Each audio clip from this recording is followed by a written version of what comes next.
Personal life में, किसी भी बिजनेस में या फैक्ट्री में हमको एक चीज़ याद रखनी है हमेशा कि हमारी जो लाइफ है वो डिपेंड करती है कि हमारे पास कैश रिजर्व कितना है, हमारे पास टोटल एसेट कितने हैं, टोटल लायबिलिटीज़ कितनी हैं, और हम उन तीनों को कैसे मेंटेन कर रहे हैं।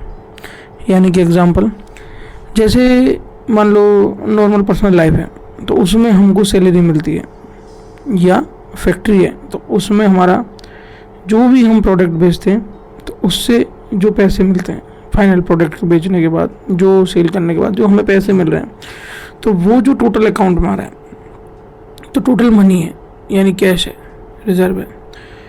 तो फाइनेंस आया हमारे पास, यानी कि कैश आया सैलरी के द्वारा या प्रोडक्ट बेचने के बाद। और उसके बाद हमने क्या किया, उसके बाद हमने ये देखा कि हमारे एसेट कितने कितने। एसेट कौन से बोलते हैं? ऐसी चीज़ें जिनमें अगर हमने मनी लगा रखा है और जो मनी को जनरेट कर रहे हैं या जिनकी कोई ना कोई वैल्यू है, जिनको किसी भी टाइम पर अगर हम लिक्विडेट करते हैं तो उनको वापस मनी में कन्वर्ट किया जाता है, उनको एसेट कहते हैं। जैसे मान लो कोई ज़मीन है हमारे पास, कोई शॉप है, दुकान है, उसके अलावा कोई और भी सोर्स ऑफ इनकम है, यानी मान लो फैक्ट्री है तो अगर कोई व्हीकल है, कोई अदर जो भी चीज़ें जिनमें मतलब हम गोल्ड है, डायमंड है, प्लेटिनम है, अदर जिनकी भी हम कभी भी जिनको कन्वर्ट कर सकते हैं। यानी कोई किसान आदमी है तो फसल भी उसके लिए एक एसेट है, क्योंकि भाई वो जब फसल को बेच देगा तो उसके बदले में उसको क्या मिलेगा, उसको फाइनेंस मिलेगा, उसको करेंसी मिलेगी। दुकानदार है तो वो अपनी जितने इन्वेंट्री रख के बैठा हुआ है दुकान में, तो वो सारा सामान अगर वो सेल आउट कर देता है तो उसके बाद मनी आएगा। तो यानी कि इन्वेंट्री क्या हुई, उसकी एसेट हुई। और लायबिलिटीज़ किसे कहते हैं? लायबिलिटीज़ कहते हैं मतलब ऐसी चीज़ें जो आपको भाई पे करनी है। अब पे कैसे करनी है? जैसे कि आपका डेबिट है, यानी कि आपने जो लोन ले रखा है तो वो क्या हो गया, आपकी एक लायबिलिटी हो गया। या अब कहने को तो व्हीकल्स को भी बोला जाता है कि भाई वो आपकी एक लायबिलिटी है, बट ऐसा नहीं है। लायबिलिटी और एसेट दोनों ही हो सकते हैं। अगर आप उससे पैसे कमा रहे हो तो वो एसेट है, और अगर आप उसमें खर्च ज़्यादा कर रहे हो, यानी आपका नेगेटिव फ्लो में जा रहा है, तो आपका लायबिलिटी है। तो व्हीकल भी है, अब यानी उनकी किस्त भरनी है आपको, तो वो एक आपकी लायबिलिटी हो गई। आपने और भी अगर आपको मान लो कोई भी एसेट बनाया हुआ है बड़ा, उसमें आपकी कोई किस्त भरनी है, पर्सनल लोन है, आपके होम लोन है, आपको फैमिली में अलग से पैसा देना है, आपके घर के खर्चे के लिए आपको पैसे निकालने हैं, फिक्स टर्म खर्च है आपके, जैसे मान लो बच्चों की फ़ीस है, तो वो सारी चीज़ें, फूड का खर्चा, ग्रोसरी, जितने तो ये सभी आपके लायबिलिटीज़ में आते हैं।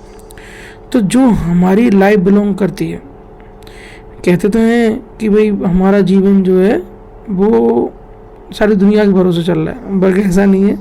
हमारी जो लाइफ चलती है वो सबसे ज़्यादा चलती है हमारी कैश के भरोसे, कि हमारा कैश बैलेंस कितना है, हमारा एसेट कितना है, हमारी लायबिलिटीज़ कितनी है। इन तीनों चीज़ों को हमेशा हमें कहीं ना कहीं वॉच आउट करते हुए रहना चाहिए, और उनकी अप एंड डाउन को हमेशा माइंड में रखना चाहिए। क्यों? क्योंकि अब हम क्या कर सकते हैं, जैसे हमारा जो करंट रेशियो होता है, ये जो करंट रेशियो होता है ये ही डिफाइन करता है कि हमारी लाइफ के संग क्या होने वाला है। करंट रेशियो क्या होता है? Current asset upon current liability. यानी अगर हमारे पास करंट एसेट्स मान लो 1 है और हमारे पास करंट लायबिलिटी 1 है, तो हमारा करंट रेशियो कितना हो गया? 1/1 इक्वल टू 1। यानी कि हमारा कभी भी कोई बुरा समय आता है तो हमें अगर अपनी लायबिलिटी चुकानी पड़ जाए, आज अचानक बोले भाई तो आपको एकदम एसेट लिक्विडेट करो और आपको लायबिलिटी चुकाओ और जीरो हो जाओ। जैसे कि हमारे लोन है, अब हमने मान लो 10 लाख का लोन ले रखा है और हमारे पास मान लो 20 लाख का मकान बना हुआ है, तो कभी भी ज़रूरत पड़ी और हमने 20 लाख का मकान सेल आउट करा, तो अचानक से उसके 20 लाख आए और जबकि चुकाना था हमको 10 लाख, तो हमारे पास 10 लाख बच गया। यानी करंट रेशियो हमारा कितना हो गया? 2। 20/10 इक्वल टू 2। तो हम क्या बच गए भाई। अब हमें कोई नया इन्वेस्टमेंट करना है या कुछ भी रिस्क लेनी है तो हम कैसे सोच सकते हैं? हम ऐसे देख लेंगे भाई हमारा करंट रेशियो कितना चल रहा है। अगर हमारा करंट रेशियो पॉजिटिव है, अगर हमारा 1 से ज़्यादा है, यानी कि 2 है, 3 है, 4 है, 5 है, 6 है, 7 8 है, तो जितने टाइम्स हमारा ज़्यादा है उतने ही ज़्यादा हम क्या है, स्टेबल है।